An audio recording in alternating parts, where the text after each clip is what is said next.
Praise God. Praise the living God. God bless you. I'm so happy to come your way again. Hallelujah. Hallelujah. I'm doing a series on Ignite Your Purpose. Ignite Your Purpose. And this first part of it, part one of it, is subtitled How to Discover Your Purpose. First and foremost, let's just know what purpose is. What is purpose? Purpose is the reason for doing something. The reason for doing something. Hallelujah. Purpose is the problem you were born to solve. A life without purpose is a meaningless life. Hallelujah.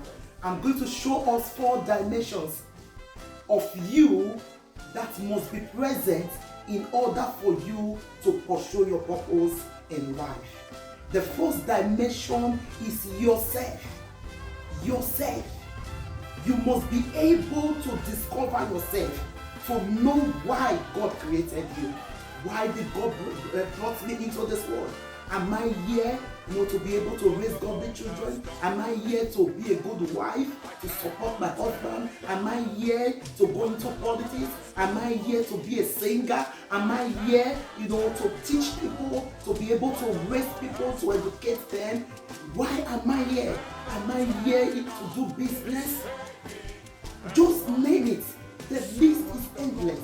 You must be able to discover yourself. And the second thing is vision, where our text is taken from the book of Ruth chapter 1, from verse 16 to 18. I'll read verse 18. Verse 18 says it, when she saw that she was steadfastly minded, she left speaking to her. Because Naomi saw that Ruth had vision. She presented herself to solve that problem. Ruth was a lover. She knew that God brought her into this world to love. She saw it in her that this woman, there is nothing you can do to discourage her. Yourself, your vision. Elikela said that the worst thing that can happen to a person is not to live without eyes, is to have eyes and not see. There are a lot of people that have eyes, but yet they cannot see. They have ears, they cannot hear. They have mouths, they cannot speak. They have legs, they cannot walk. When we are talking about pursuing your purpose, you must be able to present yourself. What is it that you have discovered about yourself? What is it that you know about yourself that can be a blessing to the world, that you can use to affect your generation? And when we talk about vision, how far can you see? Do you see opportunities where others do not see it? Do you see treasures where others do not see anything? There was a parable of a man that was sent into a far country to discover the business that could be done there. And when the man got there, he met people walking on barefoot. And he says, no, true business cannot sell in this territory. And they sent another man to go and discover. And when the man got there and saw everybody on barefoot, he said, that is it. That is it. True business will be able to sell here, because everybody in this territory, they have no shoe in their legs. So what can you see? In your home, what do you see? In your marriage, what do you see? In your children's life, what do you see? In that place where you are working now as an employee, what do you see? Do you have a vision that in the next 5 years you will open your own company? What do you see? Wherever you are in the world, in that small village, what are you seeing? In that small street where there is nothing, what do you see? Any man that must fulfill purpose, you must see opportunities where others do not see it. Hallelujah. And the next dimension of yourself is determination. You must be able to encourage yourself. If you are looking for people to encourage you, you will live 100 years and die, and you will not fulfill purpose. You must be able to encourage yourself. You must be able to tell yourself, I can do it. I've got what it takes. The word of God tells us in Philippians, I can do all things through Christ who strengthens me. I tell you, I am doing this series to encourage somebody, to tell you you are more than what you think. Hallelujah. And the fourth dimension is grace. The grace of God. When the grace of God is present in your life, you will be able to fulfill purpose. This now takes us into the three major points that I have put down on how to fulfill purpose, how to discover your purpose. The first one is pain. Pain. What is it that you see that you are not happy about? It is an indication of the problem that you are born to solve. Problem that you are born to solve. Purpose is the problem that you are born to solve.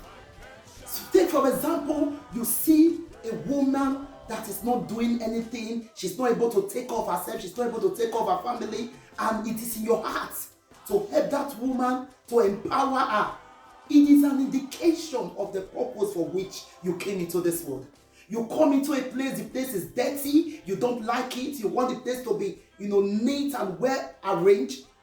And once, things are not just in order, you are not happy. It is an indication, that pain is an indication to your purpose. And the second dimension is joy. It started as pain, but it gravitates to joy. Once you have done that thing, you are joyful. Once you have done that thing, you are very happy. That is purpose. You saw a woman that wasn't doing anything and you are able to empower her. Once you are able to empower her, you are happy. You saw a child, that is not well cared, that is on the street, you are able to bring them into a home and care for them. And once you have done it, you see joy in your heart. Or whatsoever thing that is it that you can do. Is it singing? Is it writing? Just name it. Hallelujah. And the last one is anything you can do effortlessly. Anything you can do without struggle, without stress. Anything you can do flawlessly. If you are tapped in the middle of the night to come and do that thing, you wake up as if you were not even sleeping. It's an indication to your purpose. So how to discover your purpose? I'm giving us 3 points. Your pain. Anything you see that gives you pain, anything that gives you joy, anything that you can do flawlessly is an indication to the purpose for which you were born. I pray for you in the name of Jesus. Your purpose shall not die. God will give you the grace to fulfill purpose in the day and in the night. And men and women that will help you to fulfill purpose, God will connect them to you. You will meet them in your going out. You will meet them in your coming in. Your purpose shall not be thwarted. Your purpose shall not be frustrated. You will not frustrate yourself and people will not frustrate you in the name of Jesus. I pray for you that God will give you grace to fulfill purpose so that you will leave mark in the land of time. In the name of God the Father, Son, and the Holy Ghost. God bless you. Stay connected until you receive the second part of this series. God bless you. I remain your host, Pastor Mrs. Ellen Osemota, the founder of White Sister Charity Organization. God bless you. Stay connected. Amen.